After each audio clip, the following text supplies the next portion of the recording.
सवाल कर सकते हो कौन गुरुजी के हम किसी के साथ भला करते तो हमारे साथ बुरा क्यों होता है? कौन करता है बुरा?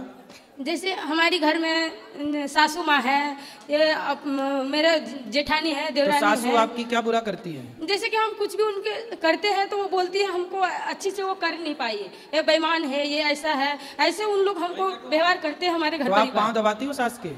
जी पाँव दबाती हो? जी। तो अच्छे से दबाया कभी करो। कभी देखो जब टाइम हमको 5 बच्चे हैं छोटे छोटे, तो हम कभी जब टाइम मिलते हैं तो उसको कर लेते हैं, नहीं तो कभी तो पूजा सास क्या वूजा बोलती है आपको? वो उनको कहना है कि हमको टाइम से तुम नहीं कर पाती है, खाना नहीं दे समय से पाती खाना है। नहीं देती हो?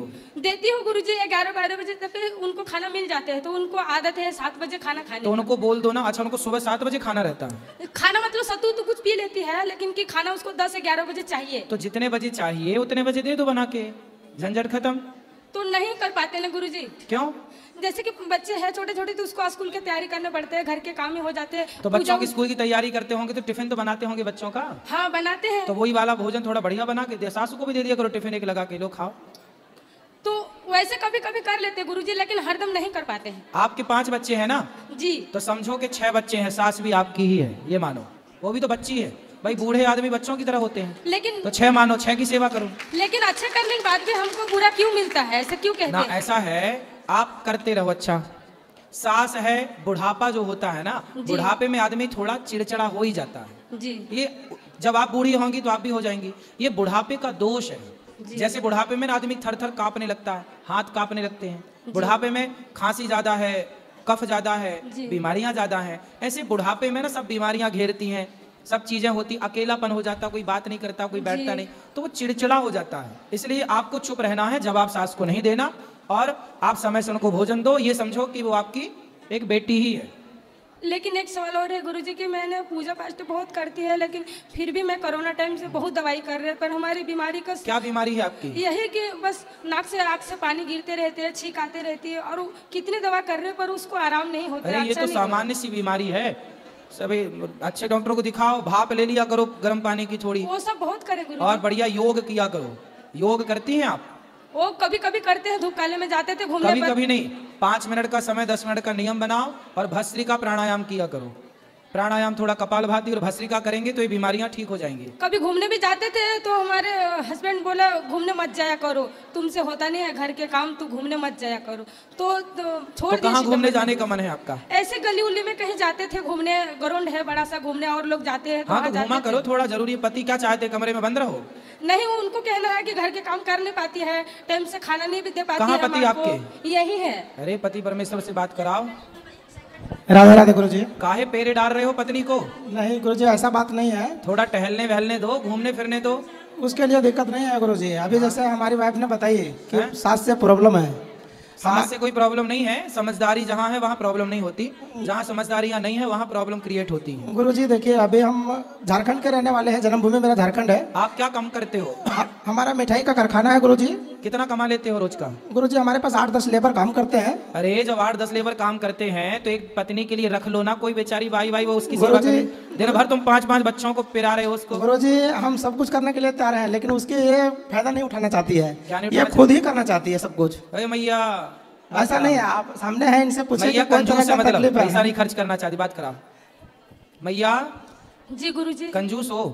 नहीं गुरुजी, इनका कहना है हम ऐसे करेंगे। हम कहते हैं कि बच्चा अभी छोटा है। तो आप ऐसा है, भोजन आप बनाया करो, झाड़ू पोंछा बर्तन के लिए किसी को रख लो तो आपका काम कम हो जाएगा। थोड़ा पार्क में जाके दौड़ लिया करो, समय बचेगा। ऐसे तो आगे भी सोचने का टाइम है गुरुजी, लेकिन हम कुछ भी करते हैं। हम जब से शादी हुआ है, 15 साल हो गया शादी में, लेकिन आज तक हमारे सास से हमारे घर परिवार हमको अच्छा कहते नहीं है कि हम कितना कुछ कर लो। सास का स्वभाव ही होता है, कोई भी नहीं कहते हैं। जब वो वैल्यू नहीं देते हैं तो कोई भी वैल्यू नहीं देता हमको। सास आई है? नहीं गुरुजी। अच्छा ये बताओ, आपके पति आपको अच्छा कहते हैं कि नहीं? कहते हैं। बस पति अच्छा कहता है, बस यही चाहिए। और कौन कहे अच्छा? कोई क्यों अच्छा कहेगा? चक्कर में ना पड़ो। हम आपको कह रहे हैं आप बहुत अच्छी हैं, आपके पति आपको कह रहे हैं आप बहुत अच्छे हैं, ये सभी श्रोता भी कह रहे हैं, क्यों आप लोग भी कह दो बहुत अच्छी। लो बस सब कह रहे हैं, अब सास के चक्कर में ना पड़ो, है ना। और सुनो, एक काम वाली रख लेना झाड़ू पोंछा के लिए, इनको थोड़ा 5-5 बच्चे हैं। गुरुजी हम सब करने के लिए तैयार हैं, लेकिन वो करने ही नहीं चाहती है। और मम्मी का जो प्रॉब्लम है, जैसे हम लोग 4 भाई हैं गुरुजी, चारों भाई से सबसे अधिक ज्यादा प्रेम करती है मम्मी, हमको ऐसा लगता है, और हमारे ऊपर विश्वास भी करती है। हम झारखंड के रहने वाले हैं, महाराष्ट्र में के अमरावती शहर में हमारा कारखाना है। ठीक है। अभी 10-10 लड़के हमारे पास काम कर रहे हैं, हम अच्छे खासे 1.5 लाख रुपए महीने में कमाते भी है गुरुजी। वाह। और हर चीज़ की सुविधा, किराए पर रहते थे, भी अपना मकान भी लिए हैं, लोन पर है, लेकिन चल रहा है, सब कुछ सुविधा अपनी है। माँ को समझाओ कि मैया बुढ़ापे में थोड़ा गुरुजी, चुप भी रहा करो। गुरुजी, हमारी माँ आज से लगभग 20 साल पहले से बीमार है और बहुत बड़ी बीमारी थी, उनके ब्लड उल्टी होती थी। अब ले आना, हम समझाएंगे। मम्मी, भाई बीमारी तो ठीक हो जाएगी। गुरुजी, ना मम्मी को दिक्कत है ना वाइफ को दिक्कत है। मेरी वाइफ समझना ही नहीं चाहती इस बात को। वाइफ नहीं है, ये आपकी धर्म पत्नी है। हाँ, धर्म पत्नी कही है गुरुजी। क्या सॉरी इसके लिए। क्या समझना नहीं चाहती? धर्म जैसे ये जो चाहते हैं वो नहीं करना चाहती। जैसे मम्मी आती है, अभी 2 महीने आके मेरे पास महाराष्ट्र में रही। हाँ। मम्मी को इतना तकलीफ हुआ गुरुजी कि रो के यहाँ से गई। अभी मैं लाना चाहता हूँ अपने पास तो वो आना नहीं चाहती है। बोलता बेटा तू तो सेवा ठीक करता है, लेकिन बहू हमारा हमसे बात नहीं करती है, हमको तकलीफ होता है तो हम तुम्हारे पास जाके उसको तकलीफ नहीं देना चाहते बात हैं। कराओ बहू से, चलो।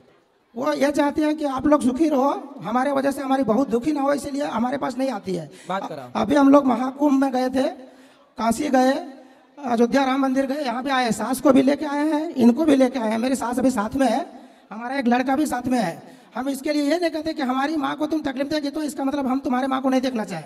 इनकी माँ को लेकर हर जगह आए, इनके पिताजी को भी बुलाए, नहीं आए। हम जैसे चाहते हैं कि हमारी माँ की सेवा भरपूर ये करे, अच्छी से करे, और नहीं करे तो कम से कम ये करे कि उनको तकलीफ किसी बात को ना दे। बात कराओ, बात कराओ। बोलिए गुरुजी। आपका बेटा है? जी, कितना बड़ा है? 11 साल का है। उसका ब्याह होगा, उसकी बहू आएगी, जी, और उसकी बहू आपसे बात ना करे तो आपको अच्छा लगेगा? तो अच्छा नहीं लगेंगे गुरुजी, लेकिन जब तो हम फिर सास से आप बात क्यों नहीं करें- अपनी सास से बात गुरु जी, करती हैं? 1.5 महीना रही मेरी माँ। इसको हम पूछे, हम कर चल गए थे बेंगलोर अपने दोस्त के यहाँ। चलो तो बात कराओ, उधर से आए तो पूछे हम कि क्या हुआ, तुम लोग को कोई बात हुआ? तो बोले नहीं, मैं तुम्हारी माँ से कोई बात ही नहीं की। बात और कराओ। वही बात नहीं करना उनको तकलीफ समझ में आता है कि भाई हम आए इसके पास, बात कि हमसे कराओ। बात नहीं करती है। क्यों नहीं बात करती हो सास से? जब हम बात करते हैं तो भी हमको गलत समझती है और नहीं बात अरे करती है तुमने ये कीड़ा पाल रखा है गलत समझने का। तो वो बोलती है हमारे बच्चों को, तेरी माँ राक्षसी नहीं है, तेरी माँ ऐसी है। कोई बात नहीं, बोलने दो। आप तो बात करो, सेवा करो। आप क्यों उनकी तरह बनती हो? सामने वाला यदि आपको कुत्ता आपको देख के भौंकता है तो आप भी भौंकने लगती हो क्या कुत्ता को देख के? जी गुरुजी, ऐसे नहीं करते हैं। हमको पहले बहुत मारी उरी, पर वो सब भूल के सास हमको आपको मारी? जी, कितने बार मारे हमको। क्यों मारी? सब लोग मारे, हम बोलते थे ये अच्छी नहीं है। सास ने मारी आपको? सास भी मारी है, ननद भी मारी है, देवर भी मारे हैं, हमारे हस्बैंड भी मारे हैं, लेकिन हम सब भूल के सास को बोली कि माँ जो हुआ से हुआ, अब अच्छे से खाओ, अच्छे से पहनो। पर फिर भी वो हमको गलत समझ बैठती रही। चलो कोई बात नहीं, आप क्या समझाएं? गुरु जी, समझ की बात है। आज से लगभग 15 साल स्थिति कुछ ऐसी हो गई थी। गाँव में रहते थे तब तक कोई व्यवसाय नहीं था मेरे पास, और उस टाइम स्थिति ऐसी थी। आज भी वही ना समझ इसके अंदर है कि हमको सब कोई देखना ही नहीं चाहता है। तो आपकी माँ इनको मारती क्यों थी? आज से 15 साल पहले की बात है। पूछे ना गुरुजी कि इस तरह से हुआ क्यों था। आज भी वही बात है। 2 महीने हो गए माँ को गाँव गए मैं, इनको बोला एक बार बात तो कर लो, कम से कम बात ही नहीं करना चाहती है किसी से। आप बताइए कि गलती इसमें किसकी भैया है, माँ देखो, की है जो कि बीत इसकी गया है? ना, सुनो, जो बीत गया उसे भूल जाओ। अब रिश्ते बेहतर बना लो और बेहतर रिश्ते बना के अच्छे से रहो। हम भूल गए थे गुरुजी, सब भूल अब गए। अब जो हम कह रहे हैं वो सुनो। सास आए तो बढ़िया बात करो, प्रेम से रहो, प्रेम से रखो, समय से खिलाओ पिलाओ, बस ठीक है। ठीक। वो क्या सोचती हैं, वो क्या बोलती है, इस पर ध्यान मत दो। आप अपना फर्ज पूरा करो, क्योंकि आपका किया आपको मिलना है, उनका किया उनको मिलना है, इसलिए सबका अपना अपना भोगना पड़ता है। आप अपना तरफ से बेस्ट करो। चलो जी, राधे राधे। जय श्री नारायण गुरु जी। जी, चलो ठीक। राधे राधे गुरुजी। हाँ जी, मेरा प्रश्न ये था कि जैसे कल की कथा में आपने बोला कि जो बहुत ज़्यादा बड़बड़ करता है वो अगले जन्म में कुत्ता बनता है, जो चोरी करता है वो बिल्ली बनता है, जो घमंड से चलता है वो ऊँट बनता है। तो वो लोग अगले जन्म में कौन सा जानवर बनते हैं जो फेक पना दिखाते हैं, नकली पना दिखाते हैं? जो फेक पना दिखाते हैं वो क्या बनते हैं? वो गिरगिट बनते हैं, गिरगिट। गिरगिट भी तो फेक कलर बदलती है ना, गिरगिट।